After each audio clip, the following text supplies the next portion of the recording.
अस्सलाम वालेकुम स्टूडेंट्स, कैसे हैं आप लोग। आज हम करेंगे मैथ्स पंजाब करिकुलम की न्यू बुक मैथ्स का चैप्टर नंबर 1 और इसकी हमारे पास है पहले एक्सरसाइज नंबर 1.1। इस एक्सरसाइज के अंदर नॉर्मली क्वेश्चंस प्रॉपर्टीज़ वाले हैं, तो हम ऐसा करेंगे पहले प्रॉपर्टीज़ के ऊपर अपना टाइम वेस्ट करने की जगह हम जिस क्वेश्चन में जो प्रॉपर्टीज़ यूज़ हो रही हैं उसका पहले कॉन्सेप्ट ले लेंगे और बाद में वो क्वेश्चन को सोल्व कर लेंगे, बजाय इसके कि पहले हम सारे कॉन्सेप्ट्स क्लियर करें उसके बाद एक्सरसाइज स्टार्ट करें। तो हम लोग साथ साथ ही कॉन्सेप्ट क्लियर करेंगे और साथ साथ ही एक्सरसाइज को सोल्व करते जाएंगे। पहले हम आते हैं क्वेश्चन नंबर 1 की तरफ, जो है मेरे पास identify each of the following as a rational and irrational number. पहला क्वेश्चन मेरे पास ये है कि जो नीचे जितने भी इस क्वेश्चन में पार्ट्स दिए हुए हैं उनको आइडेंटिफाई करें कि वो रैशनल है या इर्रेशनल है। ठीक है, पहले हम लोग रैशनल और इर्रेशनल के अंदर डिफरेंस देख लेते हैं। एक लाइन लगा लेते हैं, इस तरफ आ जाएंगे रैशनल नंबर, इस तरफ आ जाएंगे इर्रेशनल नंबर। ऐसे नंबर्स जो कि टर्मिनेटिंग हो और रिपीटिंग हो। टर्मिनेटिंग का मतलब है कि अगर मैं एग्जांपल लूँ 1/4 की और उसका आंसर मेरे पास क्या आ जाता है 0.25, यानी कि 1 को अंदर आके 4 पे डिवाइड करें तो उसका आंसर क्या आ गया 0.25। तो ये क्या है, टर्मिनेट कर रहा है यानी कि ख़त्म हो रहा है। तो इसका आंसर ये क्या आ गया मेरे पास रैशनल नंबर।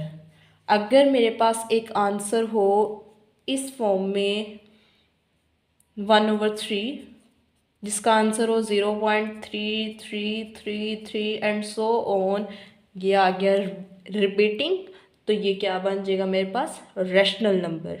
समझ आ गई है, एक टर्मिनेटिंग और एक रिपीटिंग। और रिपीटिंग में एक ये भी एग्जांपल हो सकती है कि अगर आपके पास कोई आंसर हो जैसे 0.464646 सो 464646 बार बार रिपीट हो रहा है, तो ये भी मेरे पास एक रैशनल नंबर है। और दूसरी तरफ आ जाएं तो अकाउंटिंग नंबर्स तो आपको पता है वो ऑब्वियसली रैशनल होते हैं।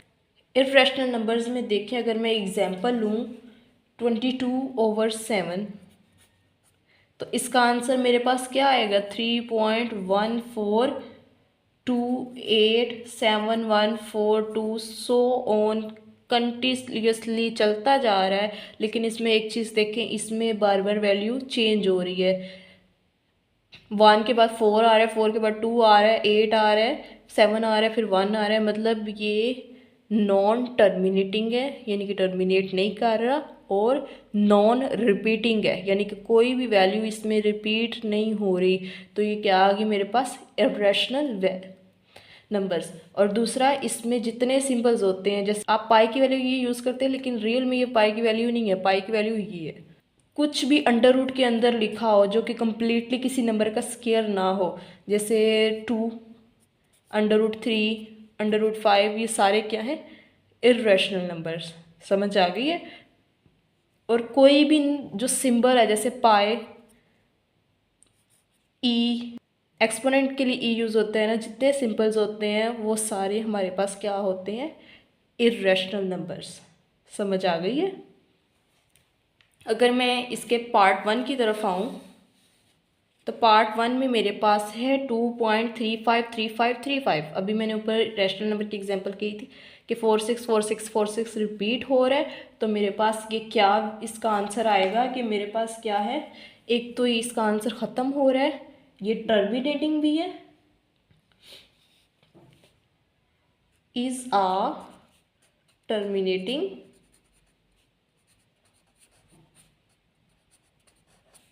डेसिमल नंबर,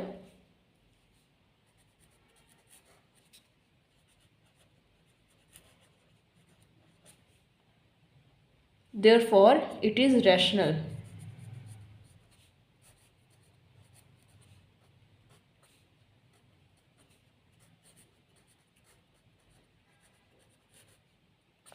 ये एक टर्मिनेटिंग यानी कि आंसर ख़त्म हो रहा है, डेसिमल नंबर है, इसलिए ये रैशनल है। अगला पार्ट 2 है मेरे पास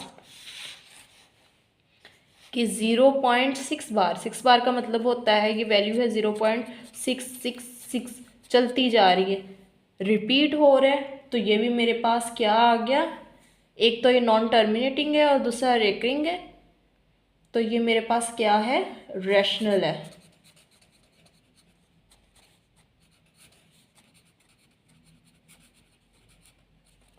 थर्ड पार्ट पे आ जाते हैं। देखिए 2.236067 बार बार वैल्यू चेंज हो रही है, कोई भी रिपीट नहीं है, तो ये मेरे पास क्या आ गया, इर्रेशनल। लेकिन इसकी भी टाइप्स हैं, एक तो ये नॉन टर्मिनेटिंग है और दूसरी ये नॉन रिपीटिंग है, इस वजह से ये इर्रेशनल है। अगला आ गया √7। मैंने आपको बोला था कि जो अंडर रूट के फॉर्म में जितने भी नंबर होते हैं जो किसी नंबर का स्केयर नहीं बन रहे होते, तो वो सारे क्या होते हैं, इर्रेशनल।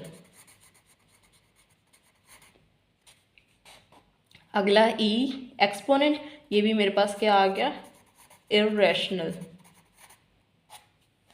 नेक्स्ट आ जाते हैं पाए। पाए भी मेरे पास क्या था, इर्रेशनल, क्योंकि नॉन टर्मिनेटिंग है और नॉन रेकरिंग है, इसलिए मेरे ये क्या है, इर्रेशनल। नेक्स्ट आ गया पार्ट नंबर 7। 7 में देखिए 5 जो है मेरे पास रैशनल नंबर है और 11 जो है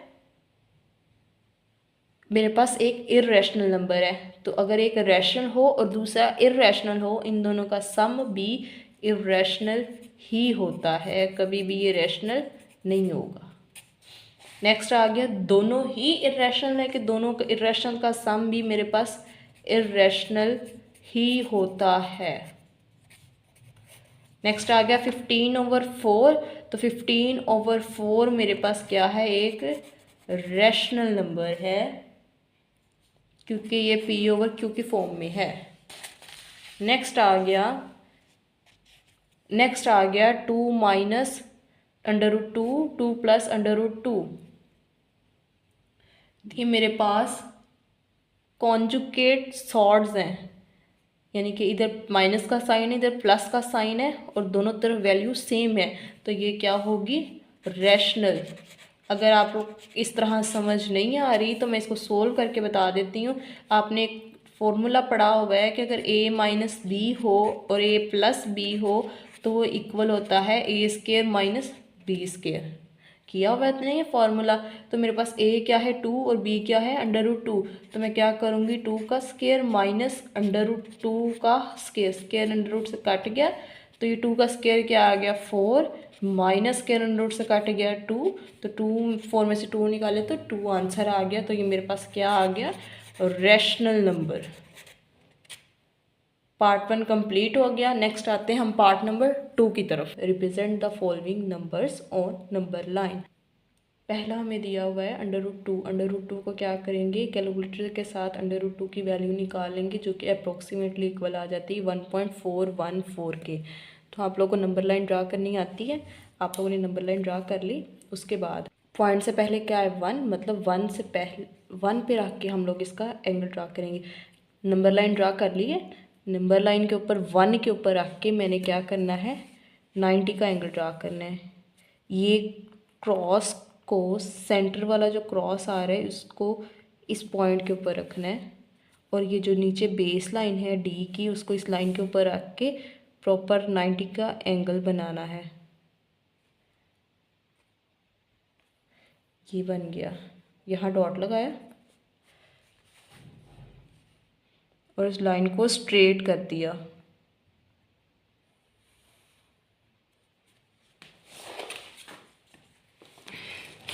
लाइन को मैंने स्ट्रेट कर दिया। स्ट्रेट करने के बाद आपने जितनी यहाँ से 0 से लेके 1 तक के दरमियान का रास्ता है ना, उतनी आप लोगों ने कंपास खोल लेनी है। ठीक है, खोल ली। खोलने के बाद आपने 1 के ऊपर, बिल्कुल इस पॉइंट के ऊपर जिसके ऊपर ये लाइन, नंबर लाइन की लाइन और 90 के एंगल की लाइन क्रॉस करिए, इस पॉइंट के ऊपर आके एक लाइन ड्रॉ कर ली। मैंने क्या किया, नंबर लाइन ड्रा की, 90 का एंगल ड्रा किया। उसके बाद मैंने जितनी कंपास की है उतनी खोल के यहाँ पे एक आर्क लगा ली। उसके बाद मैंने क्या करना है, इस पॉइंट को इसके साथ मिला देना है। मैंने क्या किया, इस पॉइंट को इसके साथ मिला दिया, तो ये मेरे पास आ गई √2 की लाइन। अब मैंने क्या करना है, यहाँ से यहाँ तक कंपास खोलनी है जितनी खुल सकती है। खोलने के बाद मैंने इसको डॉटेड फॉर्म में इसको यहाँ पे टच कर देने नंबर लाइन के ऊपर, तो वो मेरे पास आ जाएगा √2 का पॉइंट नंबर लाइन के ऊपर। समझ आ गई है? मैंने क्या किया, नंबर लाइन ड्रा की, पॉइंट से पहले 1 पे रख के मैंने 90 का एंगल ड्रा किया। उसके बाद जितनी नीचे कंपास है खुली, जितना नीचे स्पेस है उतनी ही यहाँ पे आर्क लगाई, 1 पे रख के एक आर्क लगाई, उसको इसके साथ मैच कर दिया। बाद में जितना ये है उतना खोल के मैंने दोबारा 0 पे रख के तो इधर मैच कर दिया ये √2 के ऊपर। नेक्स्ट आ जाते हैं पॉइंट √3। इसको भी मैंने कैलकुलेटर के साथ कैलकुलेट कर लिया, तो इसकी वैल्यू हुई 1.732। नंबर लाइन ड्रा कर ली, मतलब पॉइंट से पहले 1 है तो 1 पे रख के मैंने क्या करना है, सबसे पहले 90 का एंगल ड्रा करने।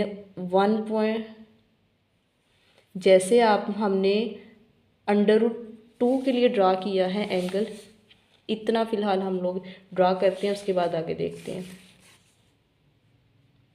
90 के एंगल पे स्ट्रेट लाइन, उसके बाद जितनी कंपास नीचे है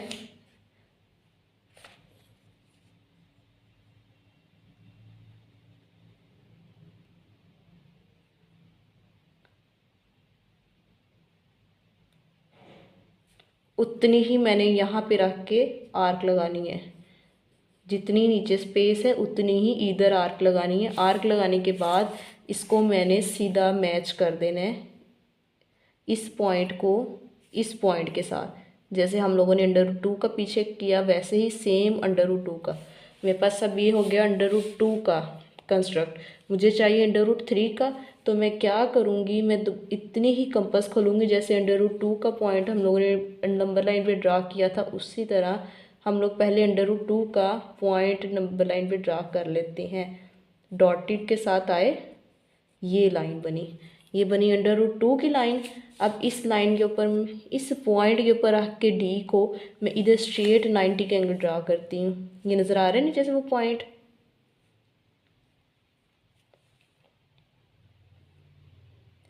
मैंने क्या किया, मैंने इस पे रख के 90 का एंगल ड्रा कर लिया दोबारा से।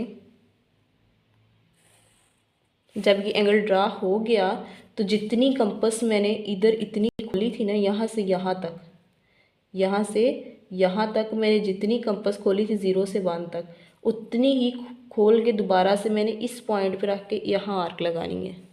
जितनी कंपास यहाँ से यहाँ तक खोली थी उतनी ही कंपास खोल के यहाँ से यहाँ पे आर्क लगानी है। अब इस पॉइंट को मैंने इस पॉइंट के साथ टच कर देना है। इस पॉइंट को इस पॉइंट के साथ जब टच कर दिया,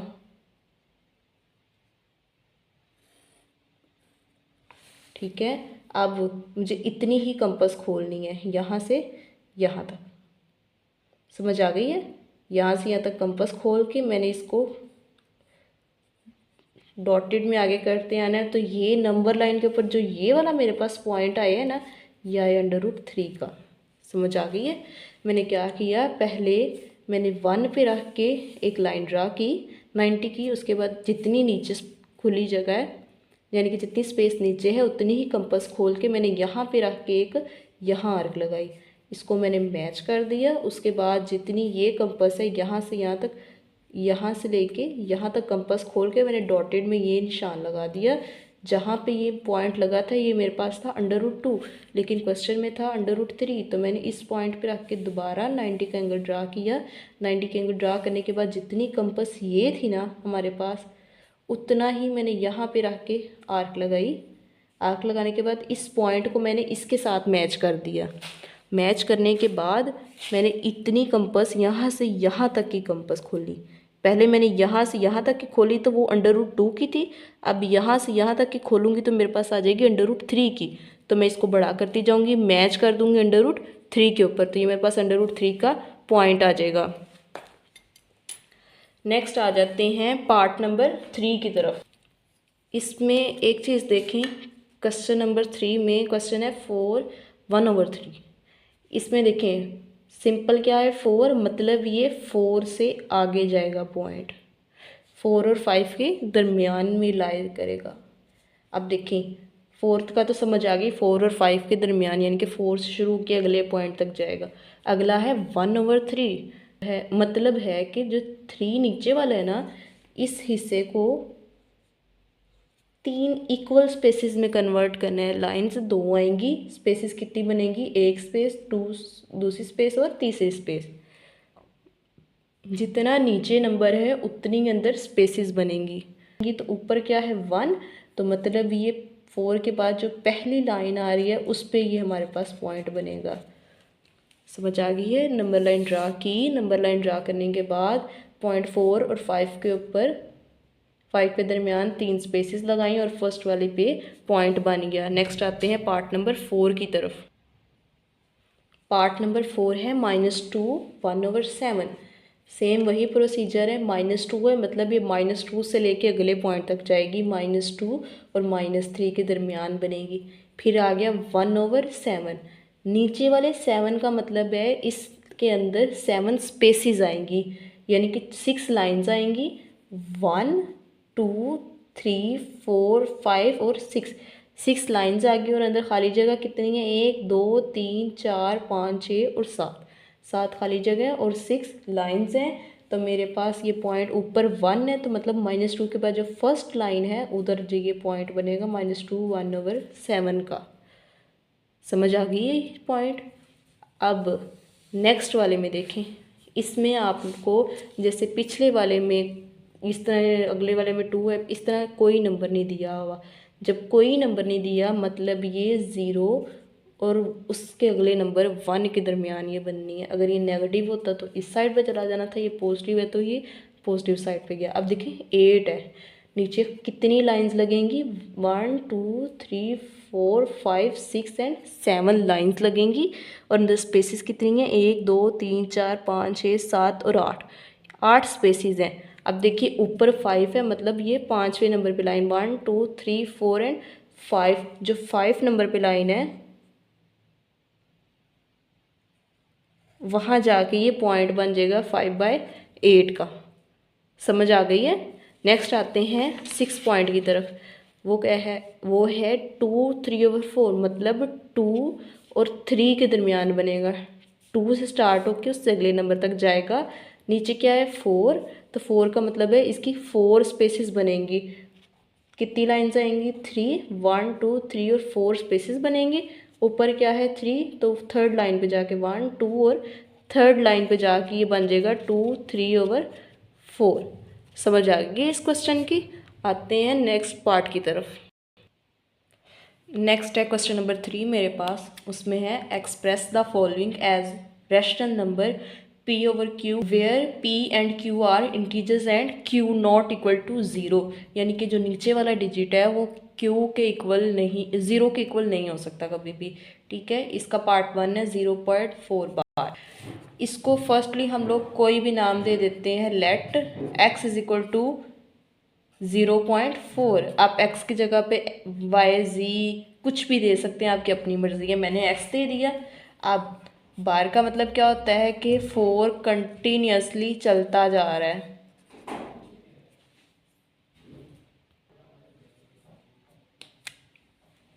अब नेक्स्ट पार्ट में हम लोग क्या करेंगे कि यहाँ देखिए पॉइंट के बाद कितनी वैल्यू है 1, तो मतलब मैं इसको दोनों तरफ 10 से मल्टीप्लाई कर दूंगी।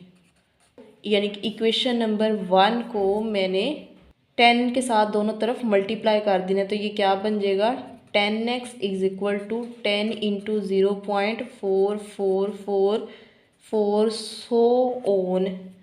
ठीक है, मैंने क्या किया, तो ये मेरे पास बन जाएगी 10x इज इक्वल टू 10 को जब अंदर मल्टीप्लाई करेंगे तो ये मेरे पास बन जाएगी 4.44। यानी कि एक वैल्यू 1 के बाद 1 0 है तो पॉइंट सिंगल वैल्यू आगे चला जाएगा, तो बन जाएगी 4.44 सो ऑन। तो ये मैं इसको इक्वेशन नंबर 2 का नाम दे दूंगी। यहाँ तक हमने कर लिया। नेक्स्ट हम लोग इक्वेशन नंबर 2 में से इक्वेशन नंबर 1 को सब्ट्रैक्ट करेंगे। सब्ट्रैक्टिंग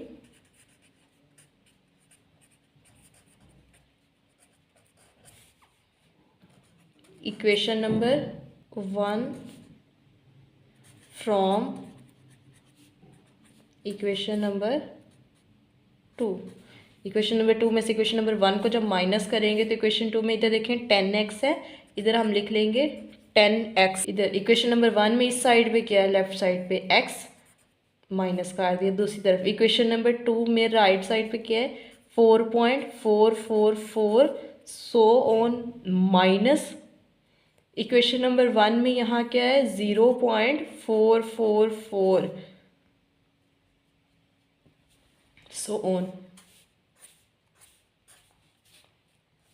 नेक्स्ट हम लोग क्या करेंगे, 10 में से 1 माइनस किया तो ये 10x है, इसके साथ कुछ नहीं, इसके साथ 1 है, तो 10 में से 1 माइनस किया तो 9x इज इक्वल टू देखें 4 पॉइंट बाकी पूरी वैल्यू और यहाँ से बाकी पूरी वैल्यू पॉइंट के बाद सेम सेम है, तो ये दोनों आपस में माइनस होकर कटिंग हो जाएगी, तो यहाँ क्या बच जाएगा खाली 4। तो यहाँ x यहीं पर आ गया 4 डिवाइडिंग बाय 9, ये आंसर आ गया हमारे पास। 9 नीचे आके डिवाइड हो गया। नेक्स्ट आ जाते हैं हम इसके पार्ट नंबर 2 की तरफ।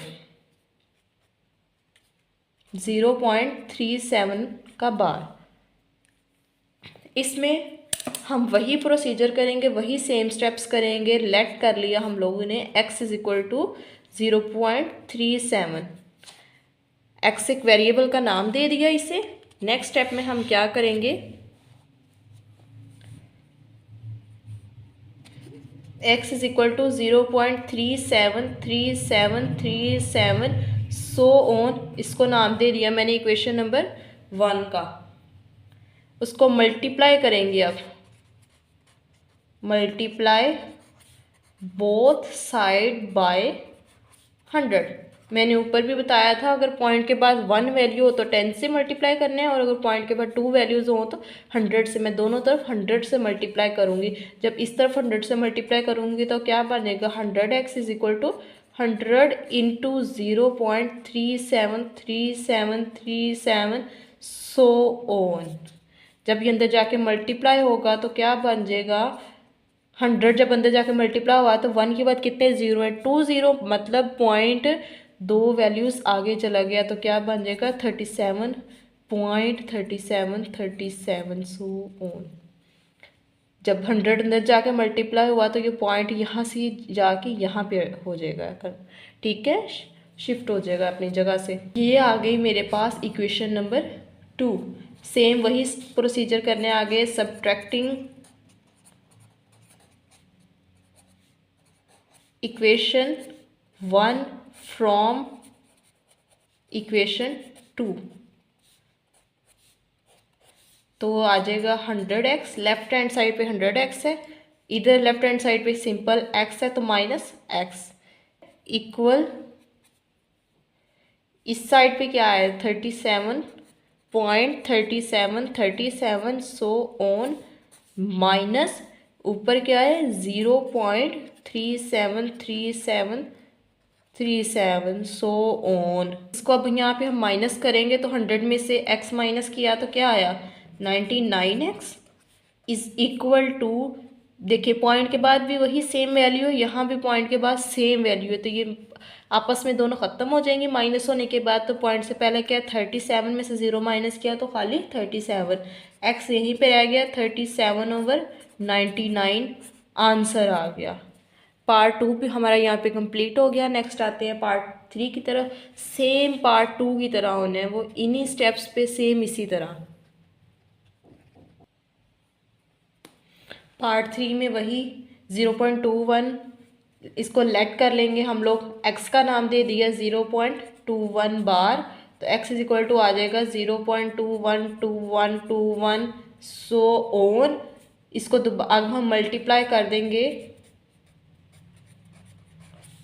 बोथ साइड बाय 21 है, तो किससे मल्टीप्लाई करना है 100 से, ठीक है। 100 से जब इस वैल्यू को मल्टीप्लाई किया इक्वेशन नंबर 1 को तो आ जाएगा 100x is equal to 100 into 0.212121 so on.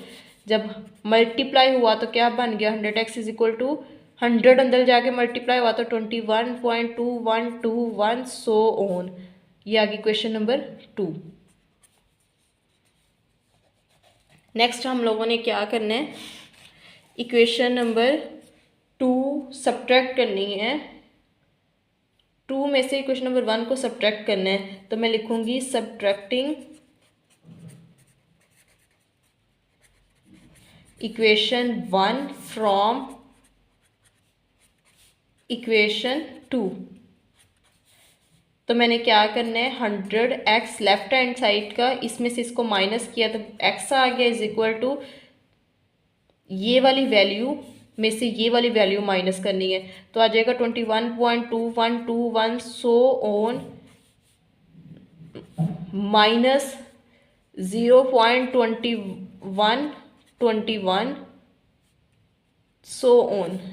तो 100 में से 1 माइनस किया तो क्या आ गया 99x इज इक्वल टू, देखें पॉइंट के बाद वाली पूरी वैल्यू, यहाँ से पॉइंट के बाद वाली पूरी वैल्यू ख़त्म हो गई, पहले क्या रह गया 21 में से 0 माइनस किया तो 21x इज इक्वल टू 21/99। ये हमारे पास आंसर आ गया इसका।